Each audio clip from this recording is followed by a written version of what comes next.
Alexandre de Moraes não deixará de ser tão cedo uma assombração para os bolsonaristas. Ele prorrogou por mais 90 dias o inquérito das milícias digitais. Esse inquérito não vai acabar antes dos demais, porque todos eles estão interconectados. E os bolsonaristas estão em pânico, porque eles começaram a perceber que Alexandre de Moraes rompeu os limites entre investigar somente os patriotários e as autoridades do bolsonarismo depois da investigação contra o Carlos Jordi. O Ministério Público Federal crê que a partir de fevereiro, quando terminar o recesso do STF, autoridades bolsonaristas serão denunciadas. No PL, eu acredito que o medo não é com a prisão dos bolsonaristas, eu acho que eles torcem por isso, se livram desses lorpas, mas com a campanha. Os bolsonaristas podem até serem presos, mas depois da campanha municipal. O quanto que essas investigações atrapalham a campanha municipal dos bolsonaristas? É bom eles terem medo? Você aposta na prisão deles? Quem você quer que seja preso? Então deixa o like e se inscreva no canal. O Alexandre de Moraes ele prorrogou, faz alguns dias, o inquérito das milícias digitais. Prorrogou por 90 dias. Esse inquérito está aberto desde 2021, então aí são muitos anos de inquérito. E é um inquérito longo, pessoal. Tem muita coisa para ser investigada, até porque esse inquérito ele se cruza com vários outros.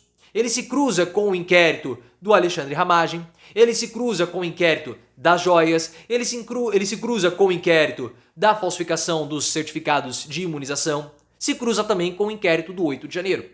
Porque tudo isso está unificado na denúncia que vai ser apresentada contra Bolsonaro, de chefe de organização criminosa que existia dentro do Palácio do Planalto para atacar as instituições republicanas. Porque os agentes de cada um desses inquéritos, ou os investigados, eles estão em vários outros. E o inquérito das milícias digitais foi aberto justamente pela suspeita e provas de existência de uma organização no Palácio do Planalto com alta penetração nas redes sociais para atacar integrantes da República.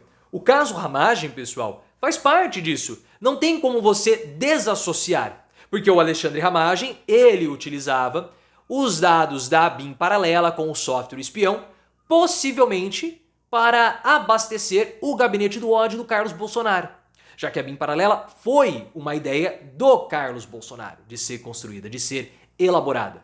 A gente não sabe ainda se a BIM paralela compartilhava esses dossiês de adversários, inimigos do Bolsonaro com o gabinete do ódio. Possivelmente sim. Então a BIM paralela produzia esses dossiês eram enviados ao gabinete do ódio e depois isso tudo era disparado para as milícias digitais. Então perceba que existem essas interconexões, como por exemplo a história do Xandão do PCC. Que estavam tentando associar o Alexandre de Moraes ao primeiro comando da capital, e o Gilmar Mendes também, os dois principais adversários de Bolsonaro no STF. Talvez para reforçar essa percepção ou essa história, esse factoide do Alexandre de Moraes com o PCC, a BIM paralela teria investigado a relação entre o Alexandre de Moraes e o Gilmar Mendes com lideranças do PCC. Isso foi provado, que houve essa investigação, essa espionagem ilegal. Mas claro que não encontraram nada dos dois ministros com o PCC. Mas se essas interconexões fossem apontadas, vocês acham que os bolsonaristas não iriam usar isso nas redes sociais? Claro que iriam. Claro que iriam. E aqui cabe uma diferenciação entre o gabinete do ódio e milícias digitais. Eles faziam basicamente a mesma coisa? Sim. Ataques coordenados nas redes sociais usando notícias falsas contra adversários de Bolsonaro. Mas tem diferenças. O gabinete do ódio era um gabinete que especula-se comandado pelo Carlos Bolsonaro, que ficava numa sala ao lado da sala do Bolsonaro. Esse gabinete era composto por 4 servidores, ou seja, 4 profissionais pagos com dinheiro público para ficarem criando postagens, encontrando memes, reportagens, para serem utilizadas contra adversários do Bolsonaro. E eles, de modo coordenado, passavam essas informações para frente. As milícias digitais não recebiam dinheiro público, que a gente saiba, eles não eram pagos diretamente com salários vindos do erário para atacar a República. Então aí você tem Kim Paim, Alan dos Santos, poderiam receber dinheiro por fora via propaganda? Sim, mas eles não eram vinculados, a profissão deles não era, a carteira assinada deles não era funcionários públicos, entendeu? É isso que eu quero dizer. E esses milicianos digitais atacavam também as outras autoridades da República e adversários de Bolsonaro. Bom, essa é a diferença. Segundo Ricardo Noblat, do Metrópolis, essa prorrogação do inquérito das milícias digitais por mais 90 dias tem preocupado o núcleo do Bolsonaro e também os bolsonaristas mais próximos do ex-presidente. Porque depois da operação contra o Carlos Jordi, ficou claro para os bolsonaristas que o Alexandre de Moraes rompeu os limites entre patriotários e autoridades do bolsonarismo. Ele não vai fazer nenhum tipo de distinção mais entre ser ou não ser autoridade, militar, deputado, patriotário, financiador. Não há mais isso. E assim, o rigor vai ser o mesmo para julgar as autoridades bolsonaristas com o rigor que foi adotado contra os patriotários lá, que eles pegaram aí 17 anos de prisão. Por isso todo o chororô do Valdemar Costa Neto, falando que os bolsonaristas são humilhados todos os dias, que tem operação e o Rodrigo Pacheco é um frouxo porque não faz nada, deixa os policiais entrarem no Congresso. Por quê? Porque ele quer ter algum tipo de proteção e prorrogar ao máximo essas denúncias e essas prisões. Porque existem parlamentares bolsonaristas que estão investigados, seja pelo 8 de janeiro ou por outras coisas. Porque o 8 de janeiro nós temos alguns deputados investigados. As milícias digitais nós temos outros deputados investigados, porque ela foi unificada com o inquérito das fake news. Tem o caso do Alexandre Ramagem. O Alexandre Ramagem sofreu busca e apreensão.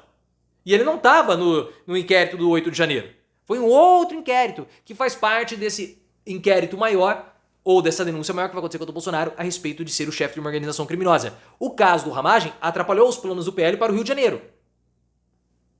E outros deputados envolvidos também podem atrapalhar os planos do PL. Ah, mas eles podem não sair. Sim, mas eles vão destinar dinheiro, eles vão apadrinhar politicamente, vão aparecer no palanque. É tudo que atrapalha.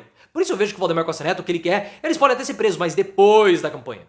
Já que as denúncias devem começar a ocorrer, ou deverão começar, a partir de fevereiro. Porque nos próximos dias, o recesso do judiciário, principalmente da alta cúpula do STF, vai terminar. Segundo Carolina Brígido, do UOL, o Ministério Público Federal acredita que essas denúncias vão começar a partir de fevereiro. Denúncias contra autoridades bolsonaristas. E não somente contra os patriotários. Porque os patriotários já deixaram de ser denunciados. Se vocês repararem, a Operação Lesa Pátria começou a avançar, começou a chegar até financiadores, idealizadores, organizadores. Por isso que houve a busca e apreensão contra o Carlos Jordi. E assim vai ter um avanço, essas denúncias vão acontecer. Quando vai acontecer a denúncia contra o Bolsonaro? Vai ter que esperar mais um pouco. Porque, por exemplo, esse caso do Alexandre Ramagem, da BIM Paralela, ele tem conexão com as milícias digitais. Precisa ver quais conteúdos que o Alexandre Ramagem compartilhou com as milícias digitais. Por isso que eu não posso encerrar esse inquérito. Porque se eu encerrar esse inquérito, eu tenho esse outro aberto, eles têm conexões. Esse está encerrado, eu não posso mais averiguar, fazer as diligências. Então tudo isso é muito importante e vai demorar ainda mais alguns meses, tá? Mas a CGU, que é a Controladoria Geral da União, solicitou dados do Alexandre de Moraes a respeito dos inquéritos, de 8 inquéritos do Bolsonaro. O Moraes passou e a CGU também vai analisar. Por quê? Porque está se encerrando. A CGU já apontou que houve falsificação nos certificados de imunização do Bolsonaro. Esse caso é sério também. Por quê? Porque envolve a filha do Bolsonaro, a Laura, menor de idade, envolve corrupção de menores. Então são vários crimes que o Bolsonaro cometeu ao longo dos anos que ele foi presidente que vão levá-lo para uma boa estadia na Papuda ou em Bangu. Porque até corrupção de menores o Bolsonaro cometeu na época que ele era presidente.